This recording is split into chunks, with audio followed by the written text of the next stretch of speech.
A palavra do dia é manguezal. Você conhece o manguezal? Você sabe quem está por trás de proteger esse manguezal? Quais são as riquezas que tem nesse ambiente? É isso que a gente vai falar hoje no Papo Eco, o episódio incrível que está começando sobre sustentabilidade e bem-estar para o seu dia a dia. Olá, pessoal, tudo bem? Estamos no Papo Eco e hoje tem uma presença de uma pessoa incrível aqui hoje que vem trabalhando em prol dos nossos mangues e a gente nem sabe muito sobre isso e hoje a gente vai explorar muito isso aqui. Ele é o Pedro Belga, que ele é presidente da ONG Guardiões do Mar. A ONG Guardiões do Mar, gente, tem mais de 7 projetos. Ele está trabalhando arduamente, dia e noite, para cuidar dos nossos mangues, não é não, Pedro? Incrível mesmo. Pessoal, sejam muito bem-vindos. Primeiro, Pedro, é um prazer ter aqui você com a gente, para a gente realmente entender quem está por trás mesmo disso no dia a dia, né? Quem está ali no dia a dia da proteção, quais são esses desafios que você enfrenta. Seja muito bem-vindo ao Papo Eco. Eu que agradeço, adoro falar disso e é muito importante espaços como o de vocês para a gente poder levar mais informação à sociedade, né? Obrigado pelo convite, estou muito satisfeito de estar aqui. Pô, muito obrigado. Pô, a primeira pergunta que a gente já vem em mente, assim, o que te aproxima do manguezal, né? Por que você escolheu, assim, um manguezal especificamente, né, como sendo um local para ser protegido e ser valorizado? Bom, vamos lá. O manguezal, na verdade, ele é uma segunda linha de escolha, né? Eu adotei a Baía de Guanabara, né? Eu tenho uma idade de quando não existia a ponte de Rio-Niterói, né? A maioria das pessoas nem imaginam a Baía de Guanabara ser a ponte de Rio-Niterói. Eu não lembro. Quando a ponte foi inaugurada, eu tinha 10 anos de idade, foi em 73. E aí, nessa época, eu atravessava muito as barcas, não era barca, eram balsas, né? Os caminhões ali na ponta em Niterói, onde tem hoje aquele espaço Niemeyer, tem um mercado de peixe ali saiu uma balsa para o Rio de Janeiro. Então os caminhões que não queriam fazer a volta por Magé, Duque de Caxias, eles vinham até ali, entravam na balsa, os carros, os caminhões, os ônibus e as pessoas também. E essa balsa atravessava para a Praça 15, levando toda essa coisa. E aí, quando os passageiros, né, que não estavam dentro dos carros, ficavam ali na beirada da balsa olhando os botos. E assim, eu tenho imagens de 8, 9, 10 anos de idade, com muitos botos seguindo a balsa, na ida e na volta, né? E aquilo me encantava muito. Eu adorava ir ao Rio de Janeiro com meus pais. E aos 14 anos, eu me envolvi com o movimento de igreja católica, movimento de jovens, né, de grupos jovens, e a gente conheceu a Ilha de Itaoca, em São Gonçalo, onde tinha um lixão, né, que foi um aterro, já está desativado. Esse lixão causou muitos problemas para a Baía de Guanabara, e essa ilha ela tem 6 mil habitantes, e é muito interessante, porque tem uma parte da ilha onde só moram catadores de caranguejo, onde só moram descarnadeiras de siri e onde moram os pescadores artesanais. Ela fica ali na Baía de Guanabara. Na Baía de Guanabara, em São Gonçalo. E também é lixão? Não, o lixão ele é antes da ilha, né? Ele tem uma localização, você anda mais um pouco, tem uma ponte chamada Ponte do Rodízio, e ali, nessa ilha, vivem essas 6 mil pessoas, meio que divididas em castas, né? De catadores de caranguejo, de carnadeira. E aos 14 anos eu me envolvi com isso, e gostei muito, fiquei encantado, e assim, é uma cultura maravilhosa, né? Porque o catador de caranguejo, ele aprende a catar com o pai, que por sua vez aprendeu com o avô dele, e assim vai. A pesca artesanal, os povos tradicionais, eles têm uma cultura muito própria, que é transferida por meio oral, né? Não existem livros, não existe. É tudo na oralidade. E aos 14 anos eu fiquei encantado com aquilo, me envolvi com esse movimento de grupos jovens, fizemos vários trabalhos. A Ilha de Itaoca, né, tem a Praia da Luz.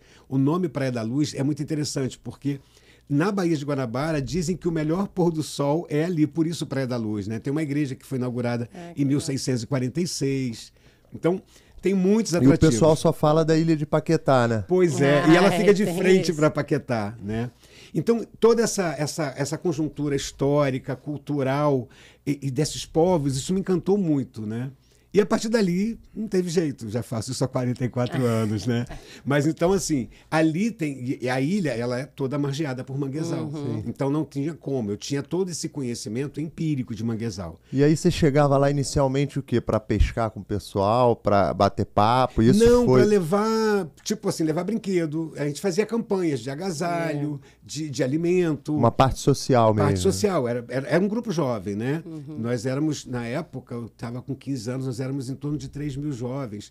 E eram 4 equipes, Fama, Rapa, LP e Falcão. Eram 4 equipes e nós disputávamos para quem conseguia mais agasalho, quem conseguia... Tinha umas gincanas, Disputa muito saudável, né? Muito saudável. Nós conseguimos É caminhões, cara, de doações. A gente trabalhava com várias instituições, orfanatos, mas a Ilha de Itaoca era uma coisa que me chamava muita atenção. Acho que era uma coisa que já estava no sangue, né? E eu sou de Cabo Frio, nasci em Cabo Frio. Eu vim para Niterói com 7 anos de idade.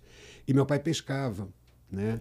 Então, o mar, eu já tinha muita proximidade com o mar. E aí me encanto com os botos, encontro essa ilha. Isso norteou toda a minha vida. Aos 18, eu prestei serviço militar obrigatório, continuei fazendo esse trabalho mesmo como militar, fiz um curso de sargento, aos 23 anos eu era sargento do Exército, e aos 28 eu falei, não quero isso para mim, e o meu sonho é ser biólogo, aí larguei a vida militar, podia estar aposentado já há 11 anos, mas não mudo nada do que eu fiz. E aí, aos 29 anos de idade, eu entrei para uma faculdade, fiz Biologia Marinha, e aos 34 eu fundei a Guardiões do Mar, que tinha o único objetivo de provar que a Baía de Guanabara está viva, né? Como eu vivia intensamente a minha adolescência e boa parte da minha vida adulta ali, nesses ambientes da Baía de Guanabara, eu queria levar essa informação. E aí você faz a faculdade, aí você junta todo aquele conhecimento empírico, que já vem carregado de cultura de povos tradicionais, com o conhecimento acadêmico. Aí a cabeça explode, né? Eu falei, preciso fazer alguma coisa para essa Baía de Guanabara. E sua formação acabou indo por onde? Para você conectar, né, o propósito? Como é que foi? Em que você se formou? Biologia Marinha. Biologia Marinha. Então você acabou conseguindo trazer a teoria depois. Exatamente. Eu peguei toda essa teoria, juntei com o saber acadêmico. Na verdade, eu tinha o saber, juntei com o conhecimento acadêmico, e aí, aos 34 anos, eu fundei a Guardiões do Mar, junto com um grupo de alunos e professores, e a nossa função era essa: vamos provar que a Baía de Guanabara está viva. Na verdade, quando a Guardiões do Mar nasce, não era nem a intenção de existir uma ONG. Nós fizemos uma exposição, chamada a primeira exposição de Ciências do Mar de Niterói, no Shopping Bay Market, em Niterói, que eu queria levar informação. Porque mesmo como aluno, eu era meio maluco. Eu pegava uma mesa de bar, pegava uma cadeira, tem o terminal rodoviário de Niterói, são milhares de pessoas que passam ali. Então eu pegava uma coleção. Pegava uma coleção de animais in vitro, botava na mesa, ficava na porta e as pessoas passavam. Quanto tá vendendo? Um monte de animal conservado em álcool informal. Eu falei, não, esse animal aqui ele é da Baía de Guanabara, esse animal está morrendo.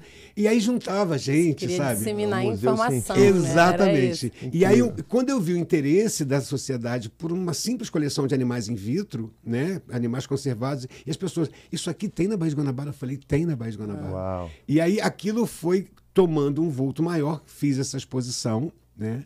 E aí a exposição passaram 55 mil pessoas. Caraca. Aí o pessoal, monta uma ONG. Eu falei, gente, o que é isso? O que é uma ONG, né? Aí fui estudar sobre o assunto, juntei lá uma galera. Isso você tinha quantos anos? Eu tinha 32 anos. Legal. Né? Como eu te falei, eu passei 10 anos da minha vida na vida militar. Então, esses 10 anos eu continuei o trabalho social. Mas voluntário e totalmente... Voluntário. Aí nasce a ONG, aí eu peguei de 98, a gente nasce no dia 19 de março de 98, vamos completar 25 anos agora em março do ano que vem. Já o Jubileu de Prata, né? Estamos preparando uma festa bonita aí o ano todo. Legal. É o aniversário, né? Não é aniversário, é aniversário. E aí a gente começou a fazer esse trabalho com pescadores, já existia, eu retomei esse trabalho. Mas nessa época, o mangue, você já sentia lá, quando você chegou na ilha, né, de Itaoca, que ele já tinha algum problema, assim? Por isso que você resolveu iniciar o trabalho ou não? Você só queria preservar, né, ali, por conservar? exemplo, o mangue é o segundo ecossistema mais produtivo do planeta Terra. Né? Ele só perde para os recifes de coral. Então, assim, toda a energia, né, de comida, de tudo que tem na Baía de Guanabara, ela vem desse manguezal que ainda existe. Na época que a família real chegou ao Brasil, nós tínhamos 262 quilômetros quadrados de mangue na Baía de Guanabara. Hoje só tem 80. Caraca. Né? Então, assim, diminuiu muito. Sem mangue, sem peixe. Então, 60% das espécies comerciais hoje que existem, que você pode ter disponível na sua mesa, elas dependem do manguezal em algum momento da vida dela, seja na fase larval, seja na fase juvenil ou seja na fase adulta. Elas vão precisar do mangue. Então, sem mangue, sem 60% do que a gente come. Então, ou seja, o mangue ali ele acaba sendo uma peça essencial no desenvolvimento de várias espécies marinhas, Total. não só das que vivem no mangue. Exatamente, total. Porque tem aquelas espécies que vivem no mangue e tem aquelas que vão ao mangue numa parte da sua vida, em algum momento. Porque o mangue ele tem uma característica, ele é o encontro da água doce com a água do mar. Então, essa água salobra, as raízes dessas árvores, aquele substrato inconsolidado que é a lama, né? Toda essa característica faz dele um ambiente único. Por exemplo, no Brasil só existem 5 espécies de árvores de mangue. E na região sudeste são só 3 espécies. E essas árvores só nascem ali. Existe, inclusive, uma briga da academia para tentar tornar o mangue um bioma à parte, porque ele é um ecossistema da Mata Atlântica. Mas ele tem características tão próprias que a intenção é, em longo prazo, transformá-lo num bioma, né? Aí vou dar um exemplo, a Baía de Guanabara, né? A mídia tem muito essa coisa, a Baía de Guanabara está morta. Não, a Baía de Guanabara é biodiversa, a Baía de Guanabara pulula de vida. Obviamente que ela tem uma série de agressões cotidianas, né? São 18 mil litros de esgoto in natura que chegam nelas por segundo. Uau, né? por Todos segundo. os dias, a cada segundo, 18 mil litros de esgoto in natura. Pelo contrário, é uma grande guerreira, né? Muita coisa. São 90 toneladas de resíduos sólidos que vão ser carreados para a Baía de Guanabara, que não foram coletados, que foram descartados de maneira incorreta. Todas essas agressões vão impactar o mangue. E como você tem no mangue boa parte dos peixes que vão ter suas larvas, os seus ovos lá no mangue, essa contaminação pode levar a questões críticas, né? E aí as pessoas perguntam muito, né? Por que a Baía de Guanabara ainda não morreu? Tem 2 questões muito estratégicas. Existe um canal dragado pela Marinha, para que haja o fluxo de embarcações. Esse canal tem 17 metros. Então, uma corrente marinha que vem do meio do Oceano Atlântico, quando ela bate aqui na frente da costa do Rio, que encontra as Ilhas Cagarras, essa água fria e rica em nutrientes, ela entra por esse canal dragado, vai até Paquetá, bate e volta empurrando água suja. Então, a cada 12 dias, metade da água da Baía de Guanabara é renovada. Exatamente. E aí isso está caindo para o mar, mas acaba que a Baía mesmo é renovada. É renovada a cada 12 dias. E aí você tem os manguezais, que são protegidos lá pela área de proteção ambiental de Guapimirim. Então, essa biodiversidade é mantida por isso. Por essa água rica em nutrientes que chega, que empurra água suja, e esse manguezal que tem a função de ser berçário da vida. E aí, além disso, você tem o manguezal que alimenta a socioeconomia, né? Só na margem de Itaboraí, São Gonçalo, Guapimirim e Magé, que são esses 4 municípios que estão dentro da área de proteção ambiental de Guapimirim, são mais de 600 famílias que vivem exclusivamente da cata do caranguejo. E é caranguejo, né? A principal atividade econômica ali que a cata gera do caranguejo, o caranguejo sá. uma renda, É o caranguejo sá. que é aquele peludinho. Exatamente. Então, assim, contando essa história, né? E 98, ostra, não tem ostra no mangue, não? No mangue da Baía de Guanabara, não, por uma questão. Na década de 60, 70, toda essa cobertura vegetal desses manguezais da Baía de Guapimirim, ela perdeu 60% da sua cobertura vegetal. Porque uma das coisas que descobriram que o mangue faz é que essa madeira ela leva mais tempo queimando e produz mais calor. Então, as olarias que produziam as telhas e os tijolos para construir todas essas cidades do entorno foram ao manguezal extrair essa madeira. E não existia ainda... Madeira de mangue. Madeira de mangue, para queimar mesmo nos fornos das olarias, né? Caramba. Então, Que agressão, quando né? chega em 80, você tinha metade dessa cobertura vegetal já dizimada. E existia um plano do governo na época de criar um grande condomínio, né? O Aeroporto Internacional do Rio de Janeiro seria onde hoje é o Manguezal. Essa era a proposta na década de 60. Né? Ou seja, chamava aí Nova Brasil esse empreendimento. Onde hoje você vê só árvore de mangue e o alimento da Baía de Guanabara e o respiro da Baía de Guanabara seria um monte de casa e um aeroporto. Né? E aí um cara chamado Elmo Amador, um geógrafo, que é o papa, assim, quem estuda a Baía de Guanabara, quem gosta, tem que conhecer Elmo Amador, não tem jeito, ele já é falecido, mas o legado dele é muito grande. Ele juntou com alguns ambientalistas da época, convenceu o governo militar a criar uma unidade de conservação para proteger aquele manguezal que já estava quase sendo perdido. E aí nasce, em 84, a Área de Proteção Ambiental de Guapimirim, que foi a primeira unidade de conservação do Brasil para conservar manguezais. Que é onde nós hoje temos a honra de trabalhar. Né? Então, assim, a Guardiões do Mar... ela e tem que é onde ainda tem uma proteção ambiental ampla, né? Porque existe todo um trabalho feito com essas comunidades. O conselho gestor... A conscientização, né? O conselho da APA, ele é formado por ONGs, pela academia. Então você tem a UF, você tem a UERJ, você tem a UFRJ, nomes de ponta nacionais que estão ali nesse conselho, conversando com pescadores, com catadores de caranguejo, com quilombolas, com poder público e com ONGs. É um conselho muito atuante e a conversa flui muito bem, muito tranquila. Então o pescador ele está lidando diretamente com a prefeitura, diretamente com a academia, diretamente com as ONGs e todos têm paridade, né? Tem direito a voto, tem direito à fala. Isso faz o sucesso, embora as pessoas não percebam, mas tem muitos resultados positivos. Ou seja, a governança ali que acabou... A governança funciona muito bem. Muito bem. E você diria que ela foi a principal responsável por trazer esse ganho organizado e essa proteção, ou ela é só um dos fatores? Ela é um dos grandes fatores, tem uma importância muito grande. Mas existe, por exemplo, eu comecei falando sobre que eu me encantei com a cultura da pesca. Né? O pescador artesanal, o catador de caranguejo, o quilombola, as pessoas que vivem da terra ou do mar, elas são os principais interessados em que não seja degradado. Perfeito. Porque dali sai o sustento delas. Né? Então elas cuidam. E aí, essa conscientização que já existe com essas pessoas que ainda não existe na sociedade que está no meio urbano, que é preciso educação ambiental, é preciso um trabalho mais árduo, ele bate de frente, né? Eles são uma barreira para tentar impedir essa degradação. Então, essa resistência também é muito importante. E quando você tem instituições que apoiam essa resistência, que dão voz a essa resistência, aí você tem uma coisa bacana. Mas aí, voltando a Camila, você perguntou do mangue, né? A Guardiões do Mar, eu me apaixonei por mangue aos 14 anos.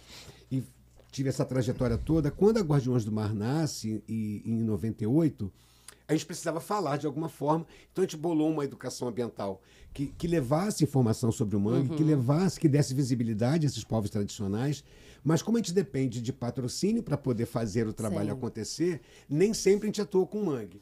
Em 2001, quando houve o derrame de 1.298.000 litros de óleo na Baía de Guanabara, né, e a Petrobras pagou a multa e começou a promover e incentivar projetos, né, no entorno da Baía de Guanabara, um pescador, um catador de caranguejo, seu Adílio, de 60 anos, já conheci ele há muito tempo, ele me chamou, e nessa época eu estava como coordenador de projetos especiais da Prefeitura de São Gonçalo. Aí seu Adílio falou assim: Pedro, você que anda com os figurões da Prefeitura, você não consegue uma graninha para a gente limpar esse mangue, não? Você está aqui com a gente todo dia, você vê a sujeira, eu já não pego mais caranguejo, porque está diminuindo, tem muito lixo. Eu falei, pô, mas faxina no mangue, seu Adílio. Ele falou assim, alguma coisa, a gente precisa fazer alguma coisa. Um senhor de 60 anos que catava caranguejo desde os 6 anos de idade. Imagina a tristeza dele. E aí eu comecei a pensar, juntei com a equipe, eu falei, como é que a gente faz isso? A gente criou um projeto que era um piloto chamado Operação Mangue Limpo. E na época do defeso, de 1º de outubro a 31 de dezembro, logo nós estamos na época do defeso, é época de reprodução, não se deve coletar, não se deve transportar, nem consumir o caranguejo-sá, porque é a época que ele está em reprodução, né? Principalmente uma fêmea ovada, não se deve consumir. Uma fêmea carrega até 250.000 ovos na sua barriga. Caraca. Só que desses 250.000, só 1,5% chegam à fase adulta. Né? E então, fase adulta são quantos anos? Você pode colocar aí 4, 5 anos. Para ele tá estar num tamanho comercial, 4, 5 anos. Você não pode consumir com menos de 6 centímetros de carapaça. Então tem todo um processo aí, né?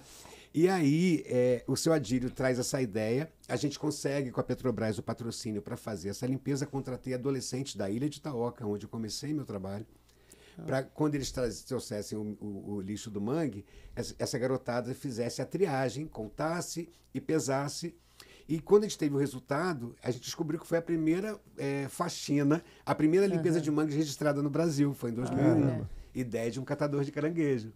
Isso virou um trabalho... E deu certo? Vocês conseguiram tirar bastante lixo lá? Cara, na primeira atividade a gente tirou 79.000 garrafas de PET. Caramba. Brinquedos, aí entre braço de boneca Velotrol, bichinho de pelúcia, 18.883. Caramba. Tá? E isso tem um valor, né? O lixo tem um valor, né? Eu imagino assim, a grande parte do material PET, ele é reciclado. Vocês conseguiram ainda gerar valor com essa Não, quantidade? porque o lixo que está no mangue ele está contaminado, ele está muito cheio de lama, né? O ideal para reciclagem é que esse material seja, e aí isso vai me levar ao projeto Eduque, é que ele seja recolhido pós-consumo. Ou seja, eu acabei de beber meu refrigerante no domingo, já coloco separado. Eu não tenho que colocar lá no lixo. Sim. Porque quando você coloca com outros resíduos, você contamina esse resíduo, né? Ele perde valor no Teria mercado. que passar por um processo de lavagem e tudo mais, né? Que não é o ideal, né? Porque senão você vai gastar Gastou recurso, água, né? agora para...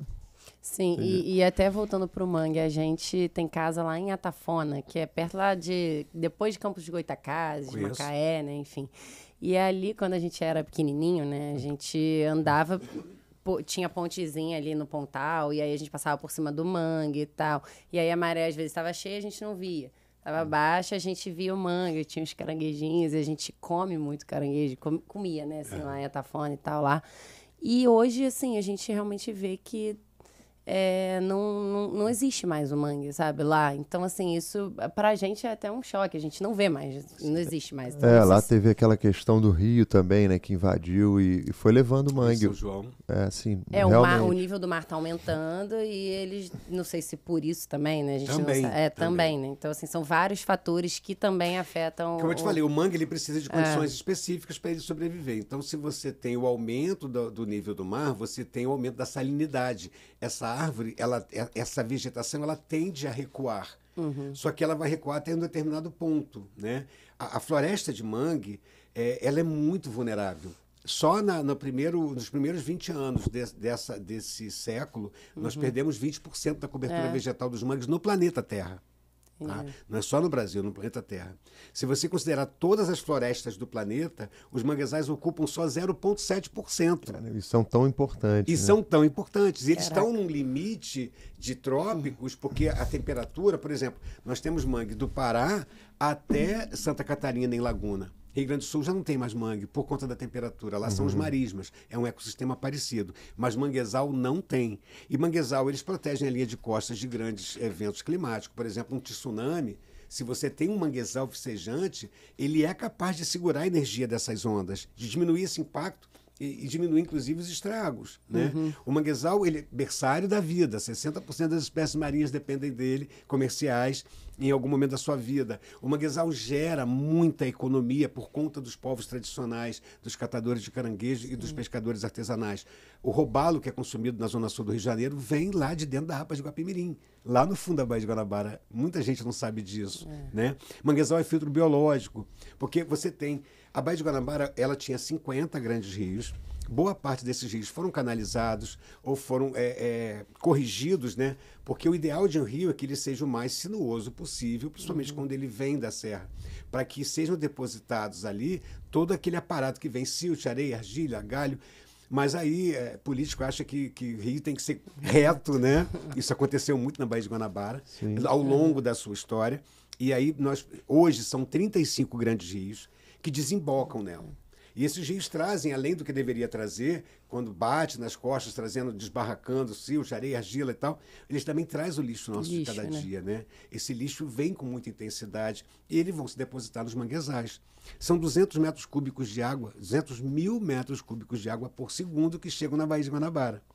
Então você tem uma água do mar entrando e 200 mil metros cúbicos de água doce por segundo. Essa mistura faz com que a salinidade média da Baía de Guanabara seja em torno de 35 partes por mil. Ou seja, cada litro de água tem 35 gramas de sal. No manguezal, para que ele seja vicejante e que ele esteja em condições ideais, você tem que ter ali em torno de 15 gramas de sal por litro de água. Então já passou, né?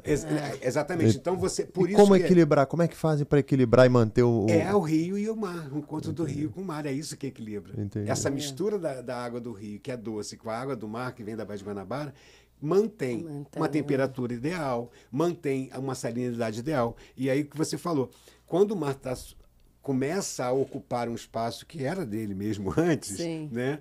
você tem o recuo do manguezal. E numa área que você tinha manguezal e perde o manguezal, você acaba com a produtividade primária, você acaba com a pesca.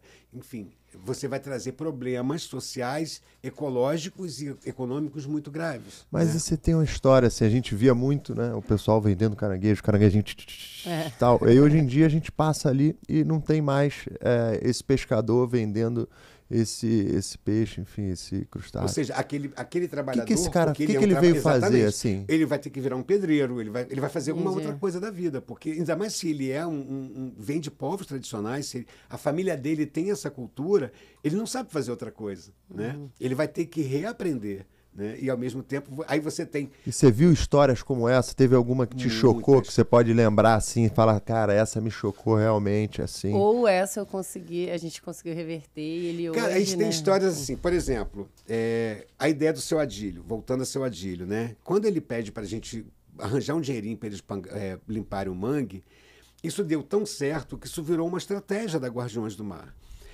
De 2001 até 2004, a gente conseguiu manter, a gente paga eles. Então, na época do defeso, que é de 1º de outubro a 31 de dezembro, eles não podem catar. Eles podem ser presos se eles catarem e forem pegos com caranguejo. Só que muitos deles não sabem fazer outra coisa, como a gente acabou de dizer. Sim. E muitos deles não têm acesso ao seguro defeso. Seja porque não está associado a um grupo organizado, seja por falta de informação, falta de documento, falta de instrução, né? Isso é muito comum da Baía de Guanabara, tá? E aí, essas pessoas, a gente privilegia essas pessoas que não têm acesso ao seguro-defeso, paga essa bolsa auxílio, ou seja, a gente paga por um serviço ambiental. E aí, E ele ganhou uma nova forma de remuneração. Exatamente. Durante esse período. Eles entendem que não viraram lixeiros, que eles não viraram catador de lixo. Na verdade, eles estão prestando um serviço... Para eles mesmos, de certa forma, né, em termos do... De certa forma, total. Total. Veja só. Mas eu digo também para a gente, né? Para toda a sociedade, tá? De 2004, 2005 até 2012, nós não fizemos essa atividade. Como eu falei, por conta do patrocínio, você vai... E aí a gente atendia as esposas dos pescadores. Depende de uma verba de patrocínio, então, eu imagino conseguir... Sim, porque é caro, você tem deslocamentos muito grandes. Atualmente, a gente chama de Operação Lipaoca. O que era Operação Mangue Limpo virou Operação Lipaoca. No caso, hoje, a gente atua na margem, a gente atua na foz do Rio Guaxindiba e Rio Caceribu, lá no fundinho da Baía de Guanabara. Da onde a gente sai de barco, dá mais ou menos 20, 25 quilômetros de rio. Então, ida e volta são 50. E para você trazer as últimas 5 edições, a gente tirou 934 carcaças de TV, 122 TVs de 29 polegadas. TV, de 29 polegadas, aquela grandona antiga. Tá? As pessoas jogam. Sofá, né? Sofá, tudo. A gente não nem conta. A gente nem conta. Porta de geladeira, capacete de moto, tampa de privada, 148 tampas de privadas, sabe? Tudo que as pessoas acham que lixo, quando você joga no rio, tem um portal mágico, ele vai cair e sumiu, né? E aí aquela velha máxima, né? Não existe fora em termos de planeta. Né? Tá tudo aqui. E lixo não tem perna, não tem asa e não tem braço. Ele vai ficar no lugar onde você jogou. E no caso do rio, ele vai se depositar em algum lugar. Ele some da sua vista, mas ele vai se depositar em algum lugar. E ele vai causar dano para você a longo prazo. Você pode não estar vendo, mas ele está contaminando o pescado que você come, no caso do manguezal. Né? Mas sendo um lugar assim, vamos dizer, de espaço tão curto, né, uma área pequena em relação a todo, 0,7% manguezal. Em nível de planeta. Não seria assim o interesse da parte pública, né? Talvez disponibilizar uma colurbe da vida para de tempos em tempos conseguir fazer essa limpeza, ou isso é realmente algo que você acha que não... Fazer isso não é simples. Primeiro que as pessoas... por exemplo, nós temos hoje vários históricos de sucesso com manguezal. A gente já plantou 120 mil árvores de mangue na APA de Guapimirim, né? Por que a gente tem esse sucesso? As árvores que a gente plantou em 2013, por exemplo, no projeto SA, com 50 centímetros, hoje passam de 10 metros de altura. A gente tem uma taxa de crescimento lá no fundo da Baía de Guanabara de 1 metro ao ano. Né? Eu plantei 8,7 hectares em 2013, 14 no projeto SA, E depois, em 2016, 14, 16, eu plantei mais 95 mil metros quadrados, 9,5 hectares. Esse sucesso fez com que a gente conseguisse o projeto chamado Sou do Mangue, que a gente acabou de plantar 10 hectares, mais 25 mil árvores. Estamos terminando esse mês de plantar 30.500 árvores no projeto Guanabara Verde, né? E aí isso somado chega a 40,4 hectares, 120 mil árvores plantadas. Uau. Mas qual é o sucesso disso e por que eu Então, falei isso na sua pergunta? o mangue está renascendo, é isso que você está falando? Renascendo, está renascendo. Incrível. Mas por quê? Isso equivale a quanto do contrata mão de obra. percentual? A gente contrata mão de obra local. Por exemplo, se você pega uma Conlurb ou qualquer outra empresa, andar no mangue não é fácil. Né? O pescador, o catador de caranguejo, ele conhece o regime das marés, ele conhece o regime da lua, ele sabe quando vai ter muito mosquito. Gente, e o maruim é insuportável. É insuportável aquele eu já quase fiquei preso no mangue também, cara. Eu fui visitar o mangue lá na Bahia, Morro de São Paulo. Sim. Tem um mangue lá enorme, né? Sim. Assim, as árvores eram, sei lá, 20, 30 metros. Era uma coisa de louco. E as raízes vão saindo, né? Do solo e tal. Só que a maré vai subindo, né? E aí eu atravessei o mangue na volta, levava as mochilas tipo, aqui em cima e tal. E aí eu olhei pro lado e vi um cara passando de canoinha. Calma aí, cara. Mas tem que tomar esse cuidado também, né? Sim. Então, assim, não é tão simples. Tem que virar uma política pública, né? Porque todo esse resíduo que eu te falei, de 35 rios, ele se deposita nos manguezais da Baía de Guanabara. Sim. E o espaço é muito tratamento pequeno. ali. Né? Exatamente. Só que, assim, pra você ter uma ideia, de 36 hectares de mangue, são 360 mil metros quadrados, a gente já retirou 44 toneladas. Nesse momento, eu tenho acontecendo no projeto USA 30 catadores de Itambi em Itaboraí nessa limpeza, nesse momento até dezembro, no caso até janeiro eles vão, porque eles começaram já no final de outubro. Tem o projeto Guapiaçu, que faz parte de uma rede que eu ajudei a criar, que chama Redágua, Rede de Conservação Águas da Guanabara. São 4 projetos patrocinados pela Petrobras, que é o Meros do Brasil, Coral Vivo, Guapiaçu e o USA. Né? O USA foi um projeto que eu criei em 2012, que eu passei o bastão agora, quem coordena é a Janaína, que era uma pesquisadora, chegou na ONG para ser, só para triar umas larvas lá, para a gente Nunca mais entender. foi lá. Ficou, hoje ela está coordenando o SA, porque eu estou assumindo um outro projeto a partir do mês passado, que chama Mangue ao Mar, do Mangue ao Mar, que é um projeto que vai trabalhar a Baía de Guanabara e a Baía de Sepetiba. Então, assim, eu tenho hoje 30 catadores de Itaboraí, catadores de caranguejo, trabalhando lá dentro da APA de Guapimirim, na estação ecológica.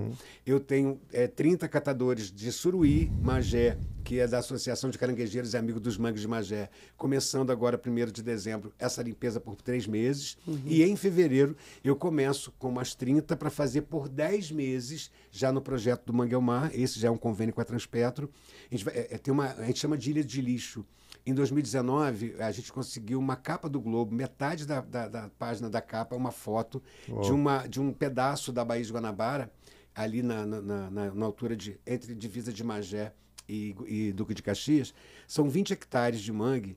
Você não vê o substrato, você não vê a lama, você só vê lixo, só plástico. Né? 20 hectares, são 200 mil metros quadrados. E esse lixo está enterrado na lama, o que você vê... Ele está submerso, então. E fora o que está submerso, né? Então, a gente conseguiu com a Transpetro para fazer essa limpeza ao longo de 10 meses. Por acaso, é uma área da Baía de Guanabara que ainda tem muito goiamum, tem muito uçá, e eles estão desaparecendo porque eles não têm mais espaço, é tanto lixo que eles não têm mais espaço. Então, essa limpeza que vai ser feita por 10 meses vai trazer muitos resultados, não só para eles, catadores de caranguejo, mas para a sociedade. Ou seja, quando a gente retira esse lixo do mangue, você diminui os acidentes laborais, ou seja, já afunda muito. Né? Você afundar com material perfuro cortante, com caco de vidro, com tubo de TV, é muito perigoso. Então, quando eles limpam o mangue, eles têm um local de trabalho mais seguro. Né? Essa área que foi limpa fica disponível para que novas tocas se instalem, para aquele propágulo, que é a semente do mangue, que vem carreada, que se ela parar ali, ela possa crescer e virar uma árvore, né? De novo. Então, você tem menos tubo de imagem. O tubo de imagem tem muito metal pesado. Então, quando você limpa essa área, você melhora a qualidade sanitária desse pescado. Como eles passam 3 meses sem pegar o caranguejo, dá tempo do caranguejo crescer um pouco mais. Então, na hora de vender, eles vendem com um preço agregado.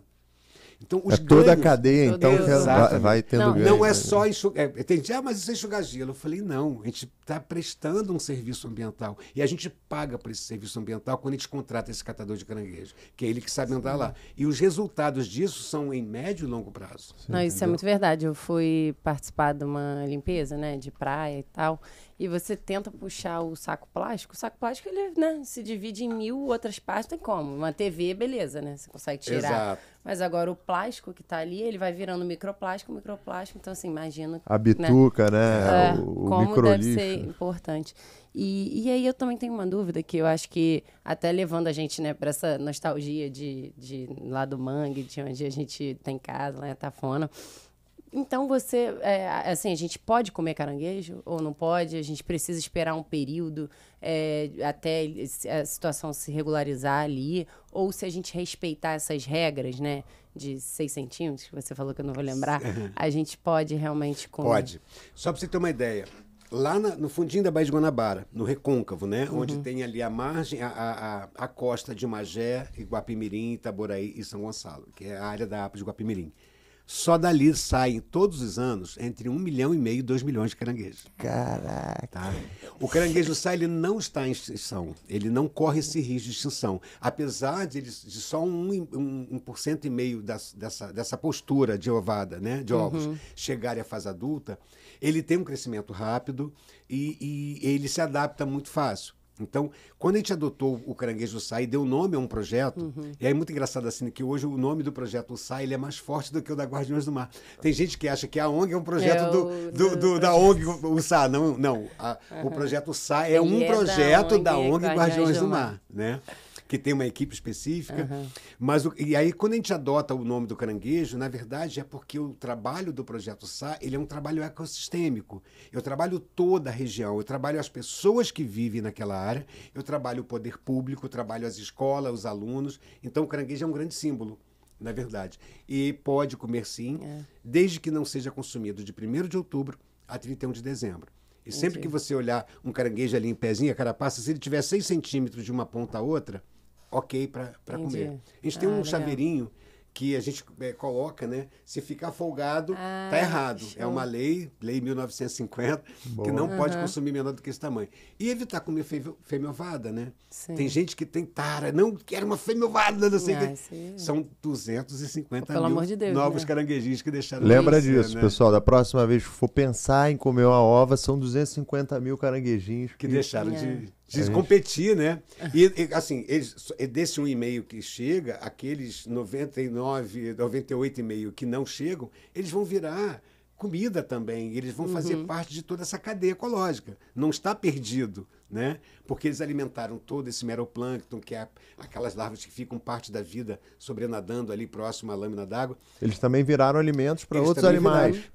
Para uns peixes, por exemplo, que também vão estar na mesa. Então, essa perda, oh meu Deus, não, isso é da natureza, né?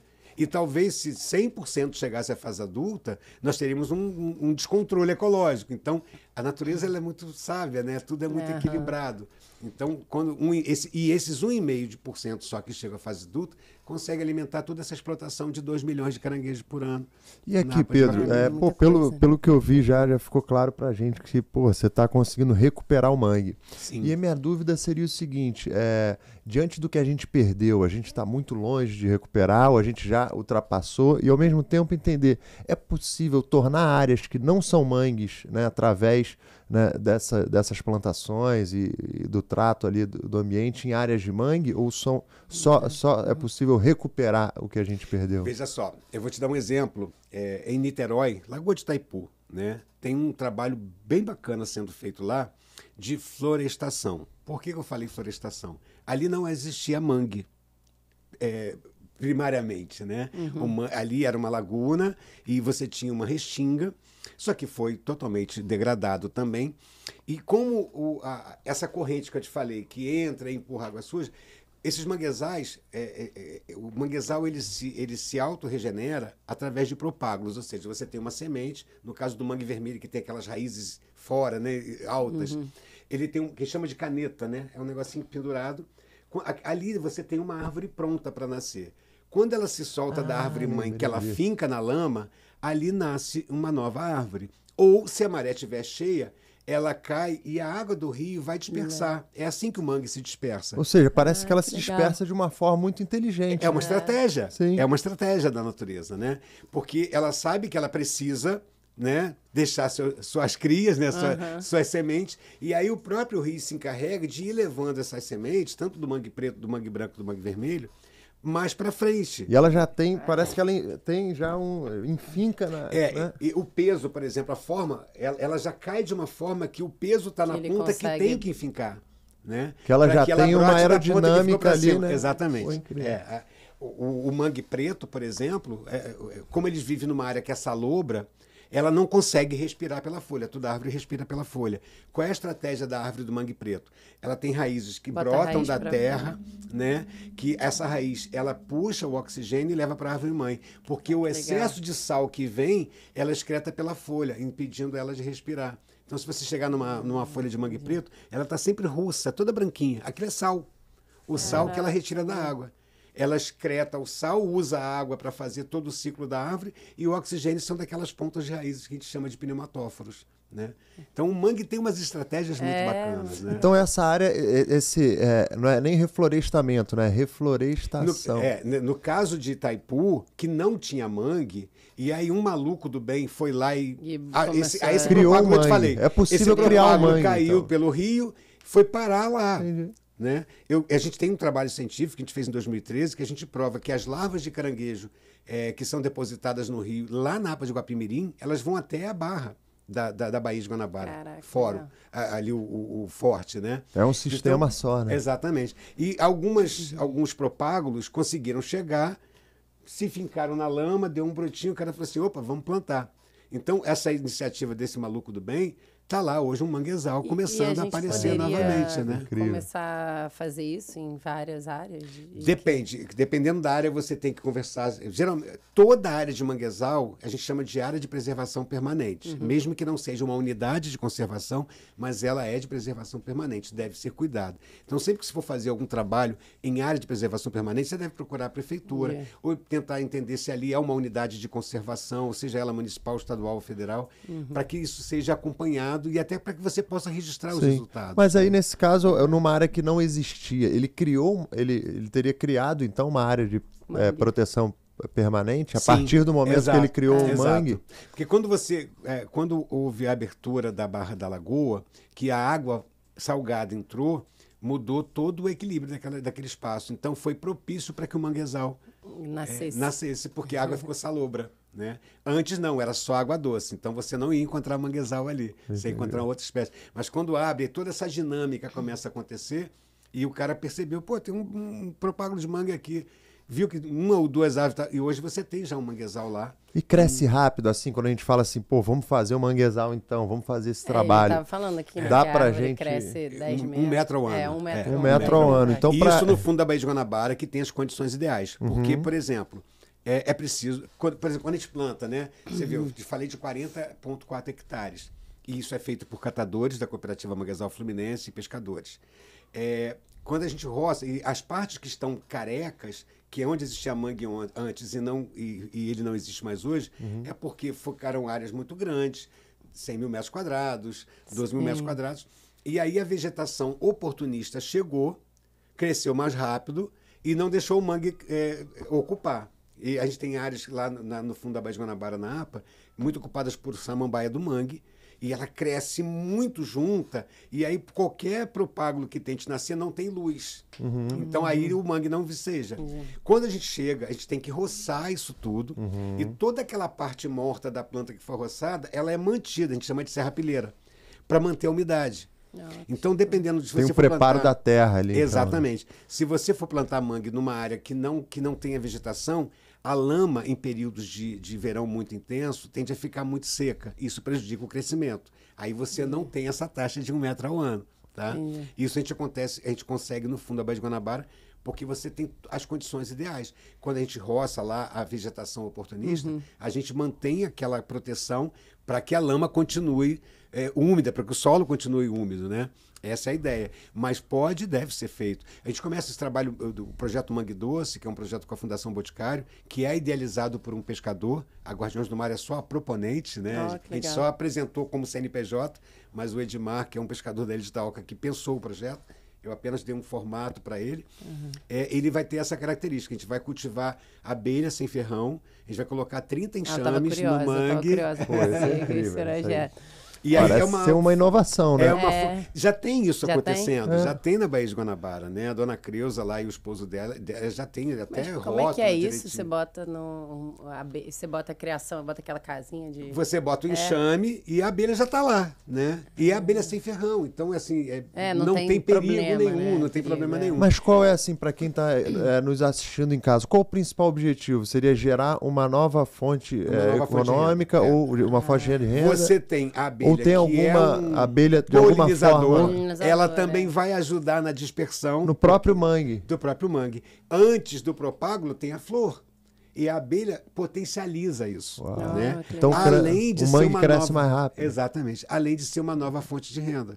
Né? Mas isso não existia, né? Vocês que tiveram essa ideia, enfim, criaram assim, meio que nos primórdios, né? Não, nos primórdios não. Nunca existiu abelha no mangue. Não, existia, mas era uma coisa que estava lá acontecendo que ninguém percebia. Entendi. Aí veio um maluco e falei, abelha, isso aí acho que mel, pode né? dar certo. Conectou. E tem dado. E você tem hoje vários projetos, inclusive na Serra, que não tem a ver com manguezal, que trabalha a apicultura. A minha ideia agora é, depois que instalar os enxames, que eles estiverem já produzindo, começar a fazer uma rede. Porque se você tem, sei lá, 100 litros de mel de um produtor, 50 litros de mel do outro produtor, 100 do outro, você formando uma rede, você consegue vender em escala. E aí você potencializa, você melhora o preço, você pode tentar conseguir um mercado internacional, exportar isso. E dar uma outra opção além do caranguejo para que ele possa... Exatamente.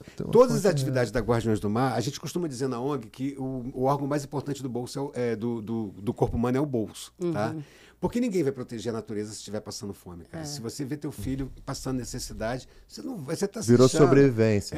O mico-leão dourado, vamos matar ele porque eu vou vender a pele, sabe? Sim. E aí a gente parte do princípio dessas propostas geradoras de renda, de criação de negócios de impacto. E, ao mesmo tempo, a gente mostra para essas pessoas que proteger o meio ambiente dá grana. Turismo de base comunitária, por exemplo. A gente começou em 2015 isso, com o Projeto Sá. Hoje ele está dentro do projeto do Mangue ao Mar. O turismo de base comunitária é a melhor forma de alternativa de renda. Por quê? A gente contrata a Capitania dos Portos para oferecer um curso chamado Marinheiro Auxiliar de Convés. Esse pescador ele é habilitado pela Capitania para conduzir passageiros. Se ele tem um barquinho, ele não, com esse curso, ele consegue a habilitação. E aí a gente prepara, lá na APA de Guapimirim tem 2 rios que a gente fez as trilhas guiadas, né? Então instalou placas, e aí esse cara recebe... Ele faz um tourzinho guiado. Exatamente, ele recebe, ele cobra por cabeça no barco, e ele leva as pessoas. Aí tem uma placa lá, Caranguejo Sá. Ali ele para o barco, ele vai falar de toda a experiência dele, do saber dele, né? E é um passeio, cara, turístico. É sensacional. Ao mesmo tempo deve realmente fazer as pessoas pensarem já de uma outra ótica. Quem vai ao mangue volta transformado, não tem jeito. Vou dar um exemplo. 2014, cantor Lenine tinha um projeto com a Petrobras chamado Música e Sustentabilidade numa Nota Só. E o Lenine tinha que ir a 12 projetos em 12 estados e conhecer, e ele conhecia esse projeto, ele fazia reunião com essas pessoas envolvidas nesses projetos, em todos os projetos daquela região. Então tinha um projeto anfitrião que recebia o Lenine e ele ia falar com os projetos daquela região, daquele território. E no dia seguinte, naquela cidade onde ele foi, ele fazia um show gratuito em praça pública. No Rio ele escolheu o Projeto Sá, porque Lenine é de Recife, cresceu no mangue. Quando ele viu o Projeto Sá, eu falei, eu quero esse projeto. Aí, 2014, 23 de maio de 2014, recebo Lenine na APA de Guapimirim. Ele se encantou de uma tal forma, que ele mora aqui na Urca, né? Ele não conhecia aquele fundo. E aí ele foi lá. Ele virou padrinho do nosso projeto. Desde 2014, o Lenine nos acompanha. Ele fez a neutralização do CD carbono, foi lá plantar mangue com a gente. Ele vai lá fazer lançamento com a gente. Em julho desse ano, o projeto fez 10 anos. Quem fez o show dos 10 anos? Lenine, no Espaço Reserva em Niterói. Né? Depois, a gente, quando lançou essa coisa do turismo de base comunitária, eu tenho uma hashtag que eu desenvolvi que chama Guanabariá. E aí a minha intenção, a gente sempre está falando disso, né? Se Guanabara. você viu um pôr do sol bacana, você viu uma cena bacana da Baía de Guanabara, bota lá, Guanabara, sabe? Boa.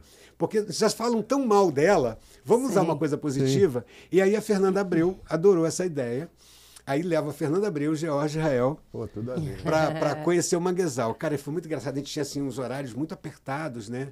E era pra gente voltar tipo 1 hora da tarde, 5 horas da tarde, a gente estava dentro do mangue. Tava lá, Fernanda ó. amarradona do manguezal. Gravou um Aquele vídeo Dorothy, lindo, né? cara, É. lá no mangue mesmo. Que maneiro. George virou outro parceiro, né? E agora a gente inaugurou uma exposição em Itaboraí chamada Ser do Mangue. É uma exposição fotográfica mostrando as pessoas que vivem no mangue. E o George foi lá fazer um show com o sax dele pra gente.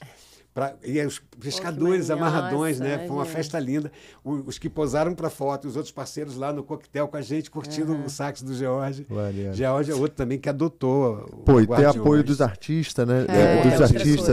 assim, deve Eles são levar. influenciadores. Tem essa amplitude, Sim. eles trazem. O grande problema, a gente estava conversando antes da gravação, né? O mangue, ele é um ser alienígena para as pessoas, né? Mangue, o que é isso, né? Sim. Mangue é sujo, lamoso, mal cheiroso, cheio de mosquito. Não, mangue é vida.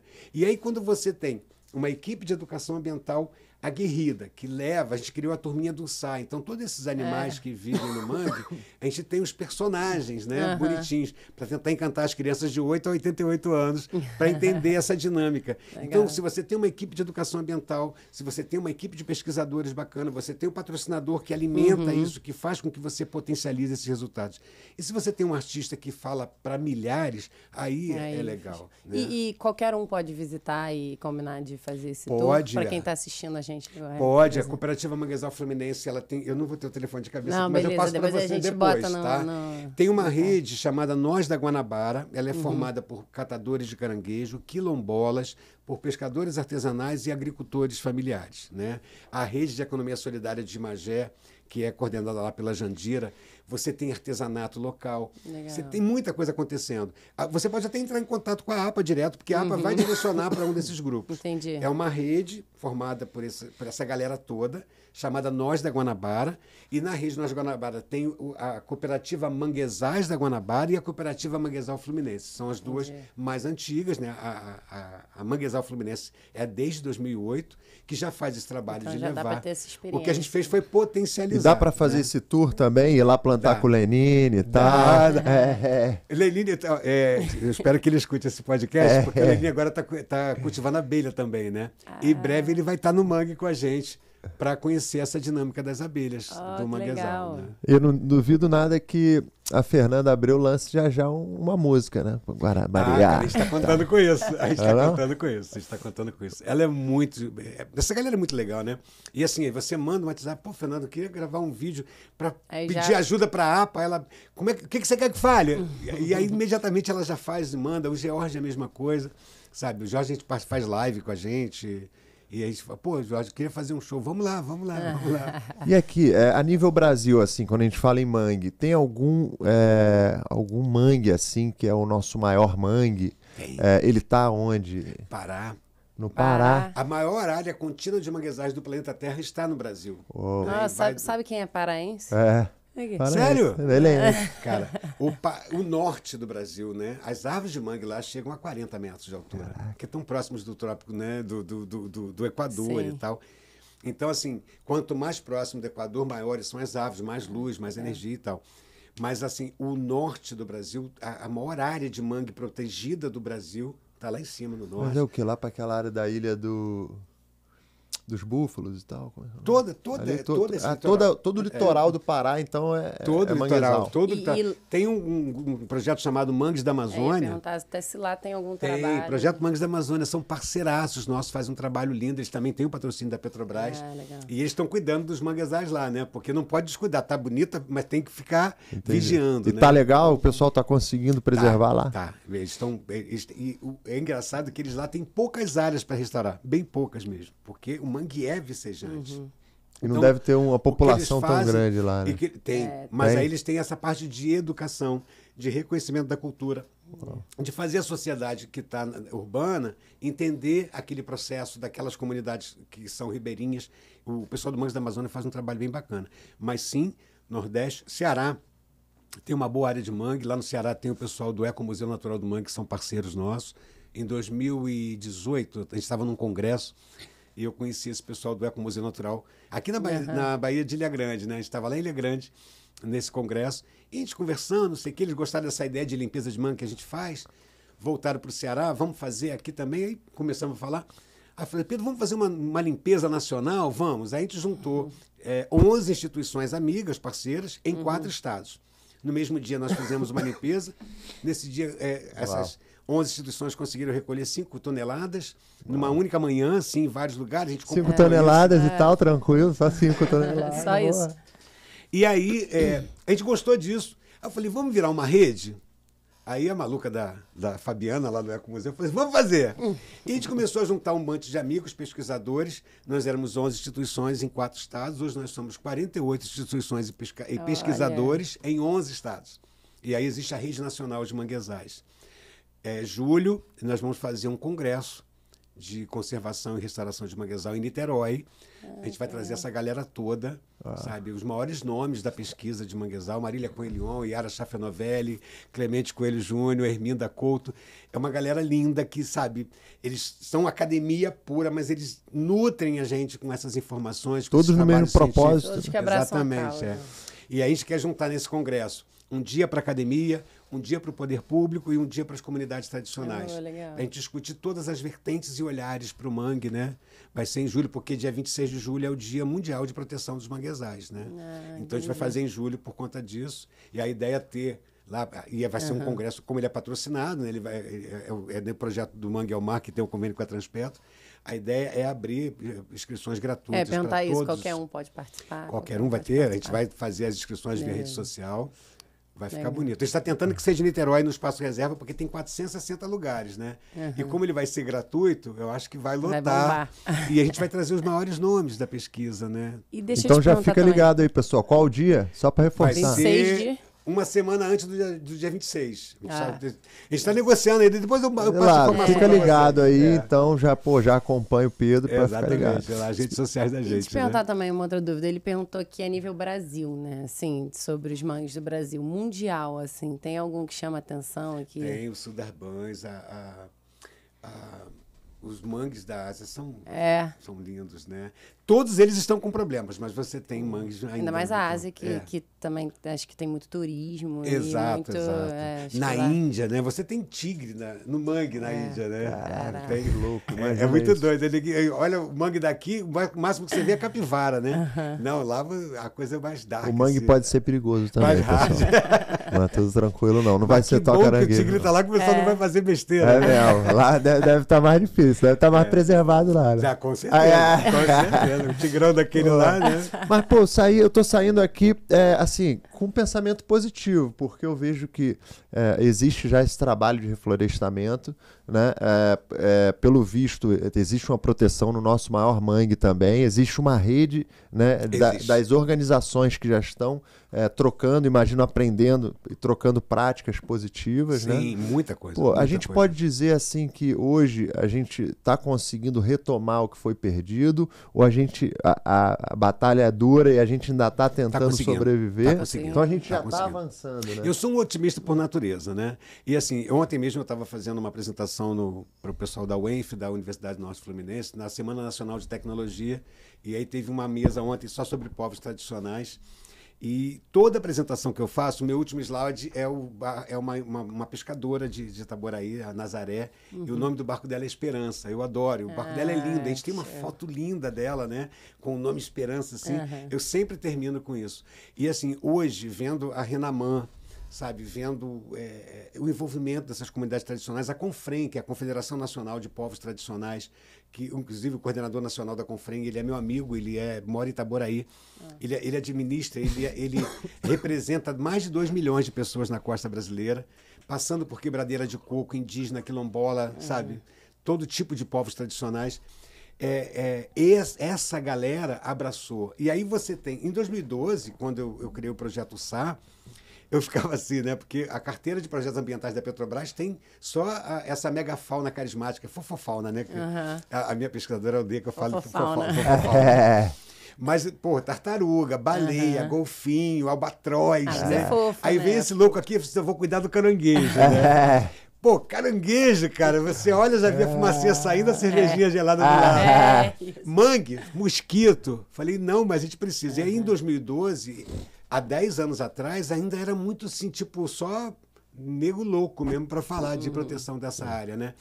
Mas você vê que nos últimos 10 anos isso deu uma acelerada. Hoje a ONU está muito preocupada com os manguezais, né? A economia azul, carbono. 1 hectare de mangue sequestra 480 toneladas de carbono. Então, e aí quem diz isso é o Ricardo Gomes, amigão meu, que é do Instituto Mar Urbano, né? Vocês já entrevistaram ele? Não. O Ricardo tem, é uma indicação, Já fica a dica. Pegar esse contato. Ele fala, a gente não está plantando mangue para a Baía de Guanabara, a gente está plantando mangue para o mundo, sabe? Porque você está sequestrando carbono, você está melhorando a qualidade do clima. Então, quando eu falei de qualidade sanitária do pescado, ainda tem isso. Quando a gente planta mangue, a gente melhora o ar. A gente ajuda a diminuir as emergências climáticas, né? Então, quanto mais árvores forem plantadas, e principalmente mais árvores de mangue, mais rápido você tem a desaceleração desse aquecimento global. Então é quase como um Recife, os corais, né? Estão. Ele tá o quê? Tá de igual para igual ali? Ou... Segundo lugar. Segundo lugar. Se você botar um ranking de produtividade e de importância ecológica para o planeta, os recifes de corais estão em primeiro lugar e o manguezal vem logo em segundo. Pô, e assim, pensando a nível mundial, né? A gente também trocou uma ideia aqui com o biólogo a respeito de corais. E assim, também é uma área muito pequena em relação ao todo. Assim como o mangue é uma área muito pequena em relação ao todo. Então, assim, até torna esse trabalho mais fácil, teoricamente, né? Teoricamente, teoricamente. O grande problema é que esses ecossistemas eles são muito complexos, sabe? Não é simples. Você precisa de realmente técnicos que tenham muito entendimento daquele processo. Por exemplo, o mangue. Ok, são só 0,7%, mas eles estão numa área muito restrita do planeta. É difícil de chegar, é difícil de se locomover. São delicadas, né? Essa questão da salinidade. Exatamente. E tal. São muitos processos complexos, assim como o coral, né? Ele também depende, ele está numa área muito restrita do planeta, ele depende de luminosidade. Aí você falou, vocês começaram lá atrás, eu lembrei agora, ostra, né? Por que você não tem ostra nos manguezais da Baía de Guanabara? E você encontra sambaquis com ostras gigantescas lá, né? De 300 anos atrás, 200 anos atrás, 100 anos atrás. Quando você degrada o manguezal, todo esse material que vem carreado nessa água, principalmente areia, silt, argila, que é complicado para um filtrador, porque a ostra é um filtrador.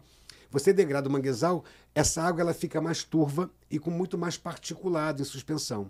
A ostra ela é um filtrador, né? O mexilhão, por exemplo, ele filtra 14 litros de água por hora. Então aquela água entra... ela entra na concha, ela vai passar pelas brancas, vai ser filtrada, todo o material que é orgânico ele vai reter para se alimentar e liberar água limpa. Caramba, tá? É um filtro, então, um natural. Filtro, exatamente. É um indicador biológico. Um mexilhão, por exemplo, onde você vê muito mexilhão, a coisa ali está feia. Isso, ostra também. Ostra também. Então, quando você tem muito particulado, muito pedacinhos de grãos de areia, de silt, isso dificulta o crescimento desse animal e eles acabam desaparecendo. Então, você não tem na Baía de Guanabara porque você teve essa degradação do manguezal e você tem muito particulado. Então, algum momento, provavelmente, a gente já teve ostra por aqui, né? Não, e a gente tem, inclusive, tem o sambaqui.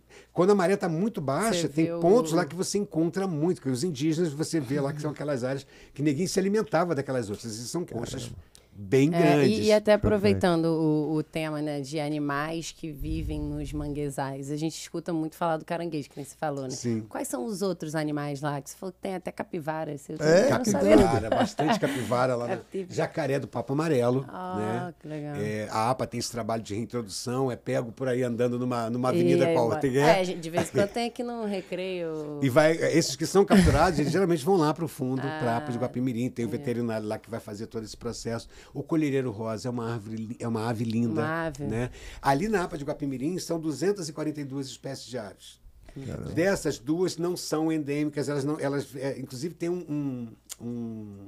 vai fugir o nome, com certeza. Mas tem uma ave que vem do Canadá passar o verão aqui na Baía de Guanabara. E você tem os currais de pesca lá no fundo da Baía de Guanabara. Não sei se vocês já viram, são estruturas de madeira que, na verdade, são verdadeiras armadilhas, né? O peixe ele entra e não consegue sair mais. E aí, durante a maré cheia, o peixe entra. Quando a maré esvazia, o pescador vai lá e captura. Né? É uma forma centenária.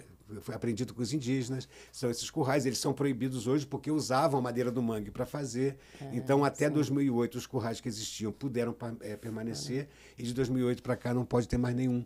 Então, essa ave ela vem do Canadá e fica aqui pegar na o carnaval, Baía de Guanabara. né? Ela aproveita pegar o carnaval. Colhereiro rosa. O biguá não existe mais, ele desapareceu na década de 50. Né? O biguá não. Biguá é o biguá é o preto, é o guará, que eu quis dizer. Né? O guará. O guará, aquela ave vermelha linda, né? E ela é vermelha porque ela come caranguejo, não tem? Ela come crustáceos, exatamente. O colhereiro também, o nome é colhereiro porque o bico dele, a ponta é uma colher. E ele vai na lama, ele pega aquela lama, balança todos aqueles organismos, principalmente crustáceos, e ele é rosa. Né? E na época da reprodução ele fica ainda mais rosa. Tem muita árvore. São 81 espécies de peixes, né? 242 de aves. Tem a capivara, jacaré. Nossa, é muita coisa. Eu lembro que a gente foi lá no Parque das Aves e aí tinham as aves e a gente aprendeu isso, né? Que quando a ave se alimenta ali de caranguejo. Exatamente. Ela tende a ter uma cor avermelhada ou rosada. Então também Flamingo, afeta né? as aves, né? De fato. Sim, sem sombra de dúvida. Quando você. Qualquer um dos animais, seja um besouro, quando você retira um desse elo. Você desequilibra toda uma cadeia, cara. Não tem jeito. Quebra a cadeia. Tudo acontecendo porque tá ali porque tem que estar ali, né? É um que come, o outro que é comido, o outro que ocupa um espaço que o outro não... Sabe? Essa dinâmica... E aí a gente entra no meio e estraga tudo. E Pedro, eu queria saber o seguinte, diante de tudo que você vem fazendo, né, dessa missão tão nobre e, pelo visto, tão complexa, né? A gente estava conversando antes aqui, o Pedro estava falando pra gente que ele trabalha em 13 municípios. Pô, deve ser uma loucura. Qual o seu maior objetivo, assim, em termos de realização, né? Até onde você quer chegar com esses projetos? Você pensa nisso, assim, em termos de visão? Eu tenho um objetivo que é de mais curto prazo. Né?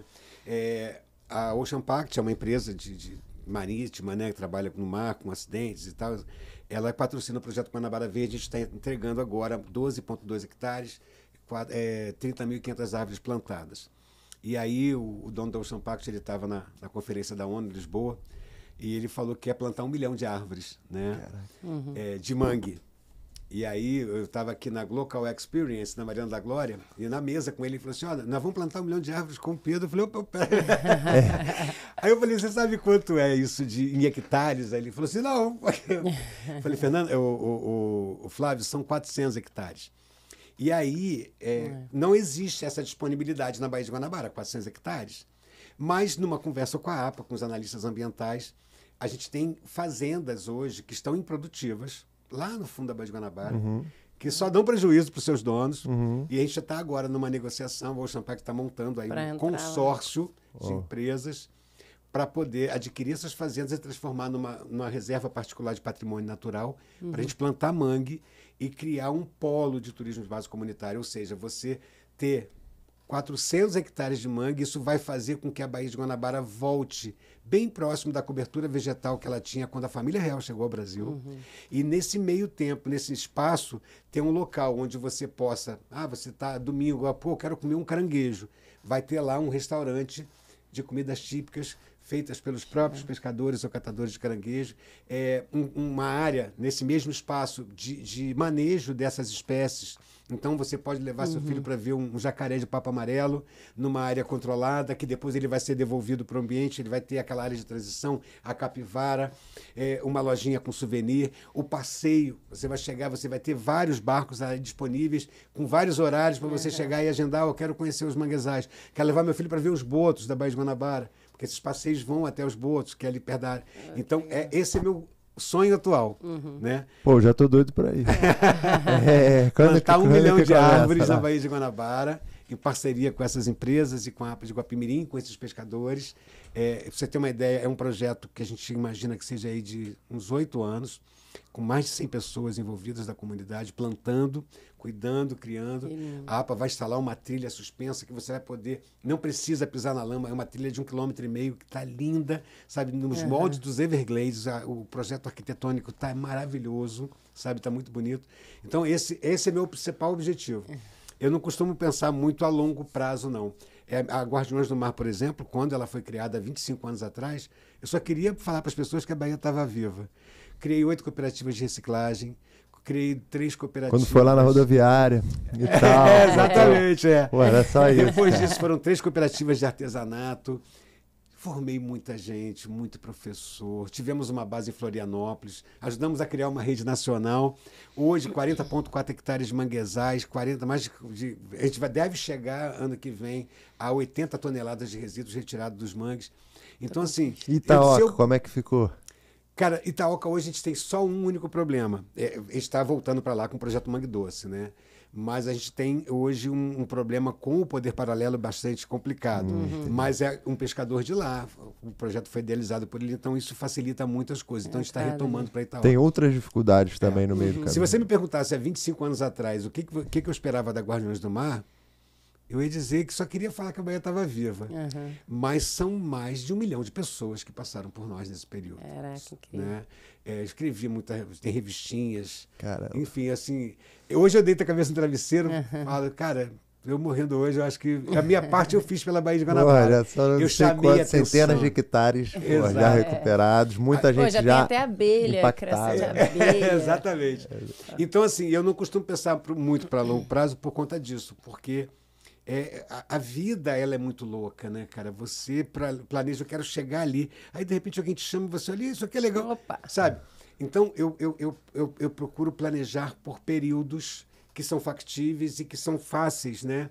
E sempre envolvendo. Eu costumo dizer que sucesso, ele é uma coisa que tem que ser coletivo. Se eu subir um monte do Everest sozinho e fincar a bandeira, eu vou abraçar quem? Porra, cheguei do Everest, fazer selfie, não vai rolar. Né? E aí tem que ter alguém para você abraçar, né? Eu sou muito a coisa do latino, né? Legal. Eu acho que sucesso é isso. Então, esses patrocinadores que a gente tem, a equipe que eu tenho engajada, hoje nós somos mais de 50 pessoas na equipe, né? Essa quantidade enorme de pescadores, catadores de caranguejos, essas lideranças que acreditam no nosso trabalho. Há 25 anos atrás eu não podia imaginar que isso iria acontecer. Mas aconteceu, está aí. Então hoje meu foco é, os próximos 8 anos, 1 milhão de novas árvores plantadas na Baía de Guanabara, mais 400 hectares, muitos empregos gerados. Cara, daqui a 8 anos você me pergunta de novo que eu vou ter um outro projeto. Pô, Camila, a gente vai ter que, assim, convidando, né? Se convidando, a gente vai ter que ver isso aí. Não, vocês estão perto, convidados a conhecer ao esse vivo, manguezal. né? Estão convidados a E conhecer a gente já. vai na festa também no ano que vem, que eu já tô lembrando aqui da festa do... Festa de Festa Lenine. não, Tô brincando, né? Tem os 25 anos da Guardiões do Mar, vai ter Guardiões. muita coisa acontecendo. Hoje nós temos um coletivo de 116 jovens de idades entre 15 e 25 anos. Ó, galera. Tá? Boa parte desses jovens, na verdade 90 desses jovens, eles recebem Bolsa Auxílio. Pra você ter uma ideia, cara, hoje, não sei se ela vai gostar disso, mas a minha coordenadora de pesquisa do Projeto SAC, que é pós-doutora em Ecologia, ela foi de um ecoclube em 2001 na Ilha de Itaoca. Ela foi atendida pelo projeto, sabe? Eu tive pesquisadores no Projeto SAC que foram atendidos, foram dessas comunidades. Você já vê isso, o resultado lá na frente. Exatamente, né? Foram mais de 422 jovens até o ano passado que passaram por esse processo. A gente paga uma Bolsa Auxílio, eles passam conosco entre 1 ano e 1 ano e 3 meses. A gente vai fazendo uma série de cursos, né, de formação continuada e depois entrega eles para a vida.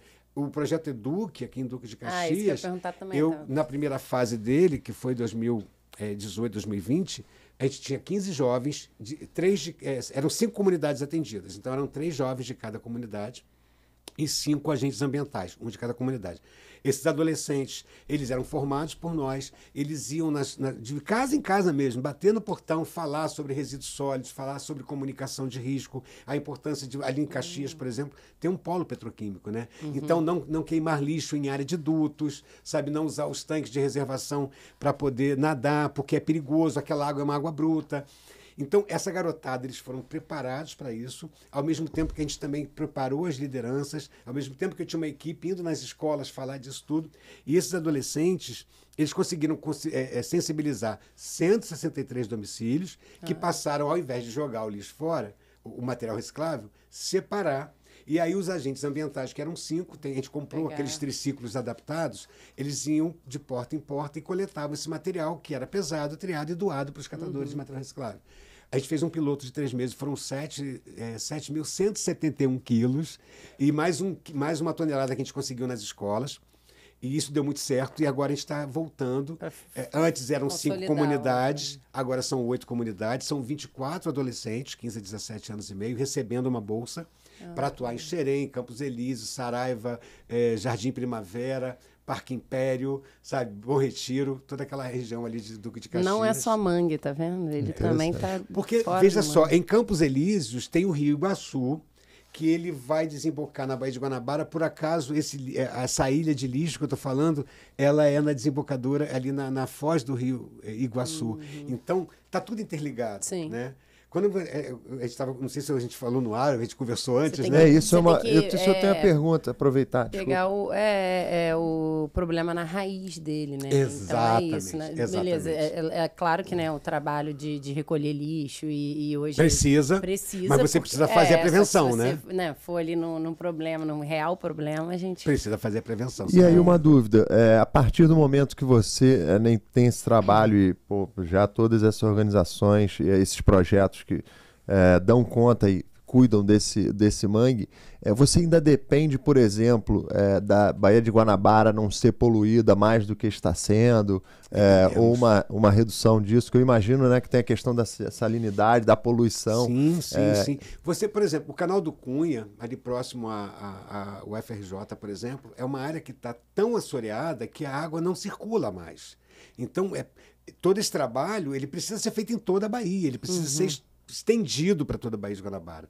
Porque se você perguntar para uma pessoa qualquer, assim, Baía de Guanabara, imediatamente vem à mente da pessoa Ponte Rio-Niterói, Cristo Redentor, Pão de Açúcar. Só que a Baía de Guanabara, ela tem uma bacia contribuinte de 4.000 quilômetros, sabe? São 17 municípios que vão contribuir de forma positiva ou negativa para ela, né? Então, Teresópolis, o lixo que eu jogar lá vai chegar aqui, cara, sabe? Cachoeira de Macacu, sabe? As pessoas precisam entender esse processo. Que não é só aquela... Não é só esse espelho d'água que tem 381 quilômetros quadrados, sabe? São 4.000 quilômetros quadrados. Então, e são 8 milhões de pessoas que vivem nessa bacia contribuinte. Se cada um falar assim, eu vou jogar só uma garrafa PET, são 8 milhões de garrafas, né? Então, é um trabalho que não pode parar. Né? O Ricardo Gomes, lá no Instituto Bahia Urbana, ele gravou, ele fez o filme Bahia Urbana, né? E ele mostrou a biodiversidade, ele mostrou que a Baía de Guanabara é a 5ª mais biodiversa do planeta em raias, por exemplo, né? Ele filmou isso tudo, ele foi debaixo d'água. Eu estou falando do mangue e eu acho que isso é legal, esses trabalhos que se complementam, né? A rede de conservação Águas da Guanabara, por exemplo, projetos amigos, né? Pesquisadores amigos, que começamos a fazer coisas juntos. Temos a característica de sermos patrocinados pela Petrobras, os 4 projetos. A Petrobras entendeu isso como uma estratégia interessante e aí apoia e hoje consolida a rede Águas da Guanabara, né? Que é a rede de conservação Águas da Guanabara, Redágua. Então você tem o projeto Meros do Brasil atuando nessa coisa do mero, que meio que desapareceu na Baía de Guanabara. Então, eles têm essa atuação com pescador, pesquisa de ponta. O projeto está em vários estados do Brasil, falando da conservação do meros, que é um animal em risco de extinção.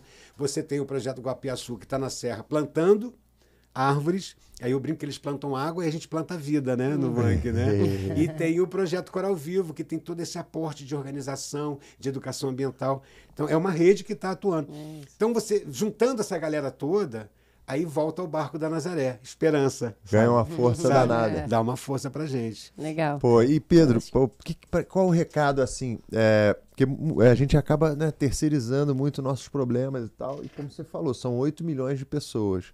Para quem está assistindo esse podcast, às vezes não tem a capacidade de fazer tudo isso, ir lá plantar e realmente coletar lixo. Qual o recado que você pode mandar para a pessoa que está nos escutando e mora aqui ao redor da Baía de Guanabara? O que ela pode fazer para preservar os mangues ou para evitar que eles tenham essa degradação? Cara, só de você não jogar o lixo da janela do carro, você não jogar o lixo na rua, essa é uma grande ajuda, tá? Se você separa teu lixo, se você puder doar, então, para um catador de caranguejo, não, catador de material reciclável, né? Se você puder doar, você está gerando emprego e renda, você está melhorando a qualidade estética e ambiental de toda a Baía de Guanabara.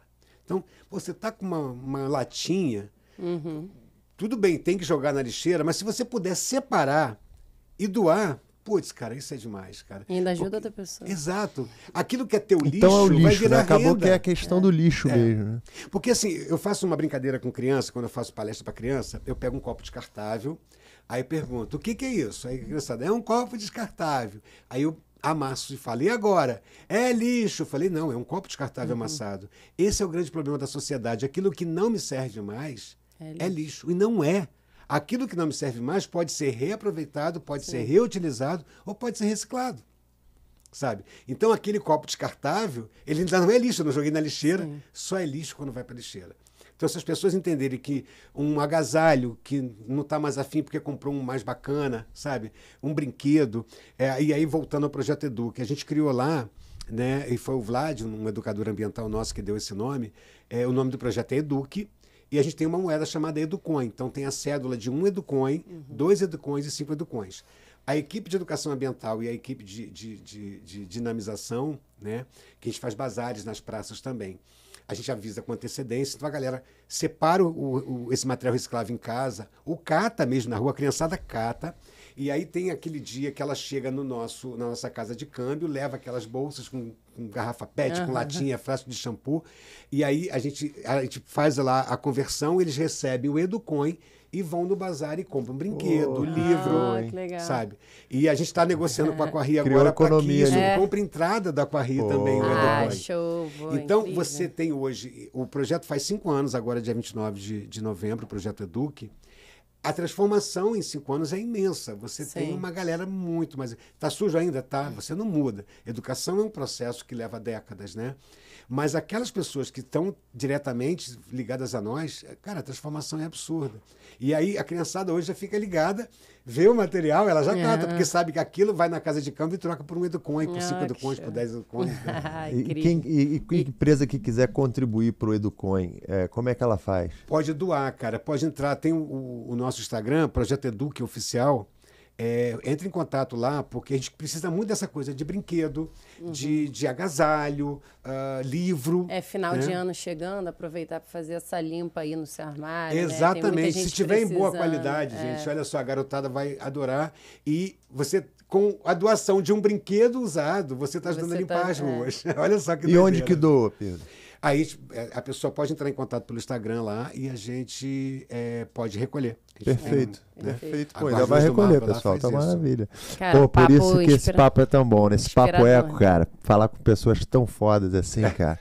Entendeu? Cara, e ter, pô, essa oportunidade. Inspiração pura, né? Cara, é muito bom mesmo. Espero assim. que o pessoal que esteja assistindo esteja sentindo a mesma coisa que a gente e aprendendo tanto, né? Porque que bom, cara, que inspira mesmo, sabe? A história. Verdade. Desde Só vai pequeno, colocando, desde ó, os 14 anos já atrás, né? Assim, realmente é incrível ouvir sua história e emocionante. Eu fico muito feliz, assim. E é o que eu falei, né? Deitar a cabeça no travesseiro e saber que você interviu de forma positiva na vida de tanta gente, cara, não tem preço. Nem Mastercard paga. Não, nada. Bom demais, cara.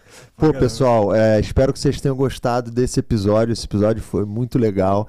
Eu vou abrir aqui pro Pedro para ele contar pra gente, cara. Quem quiser contactar ele, deixar o Instagram aí, Pedro, dos projetos, ou os contatos, ou às vezes o seu mesmo, enfim, fica à vontade. Que eu tenho certeza aí que tanto em termos de pessoas querendo colaborar, né, provavelmente projetos complementares vão surgir. Como é que faz para te contactar? Vamos lá. O Lenine fala que é a galera do bem, né? Ele fala que tem uma galera do bem que é muita gente, eles só estão separados. Quando eles se juntam, acontece um monte de coisa bacana. Olha, tem o Instagram do projeto, Projeto UCA, Projeto Eduque Oficial, @Guanabara Verde, @Manguealmar, né? Tem Instagram e coisa. Tem o e-mail pedrobelga@hotmail.com, que é o meu e-mail pessoal. Tem o Guardiões do Mar, sem tio, guardiõesdomar@guardiõesdomar.org.br, que é o institucional, né? Pode também entrar em contato. 2605-8016.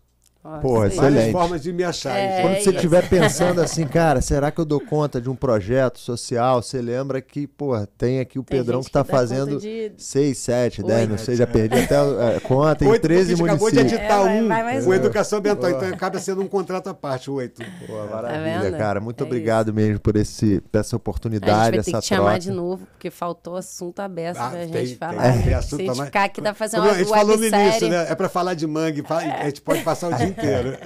Pô, muito bom. Foi muito bom aprender. E, pô, pessoal, fiquem sempre ligados. Aqui é o Papo Eco, né? Toda terça-feira, às 7 horas, a gente lança um novo episódio. A gente está disponível nas principais plataformas. No Spotify, no YouTube, no Google Podcast, Ativa o sininho. Amazon. Ativa a sineta. Lém, lém, lém. E faz um comentário aqui. Qual foi a parte predileta que você teve nesse podcast? Quem que você quer ver por aqui? Lenine, manda será pra que cá. a gente vai trazer? top demais. Obrigadão, Pedro. É, Eu que obrigadão. agradeço, cara. Foi bom demais. O trabalho de vocês é importantíssimo, porque faz chegar a muita gente, né, cara? E como eu falei, né, nós somos muitos, a galera do bem é muito, mas tá espalhado, né? E de repente o Juntar Papo todo Eco mundo. consegue juntar essa galera isso. toda, né? Pô, o objetivo Gratidão é mesmo esse. por me receber aqui, por essa energia boa também. Ai, que E bom. tamo junto aí. Valeu, galera. Viva o Mangue, hein? Viva o Mangue, a gente vai lá, hein?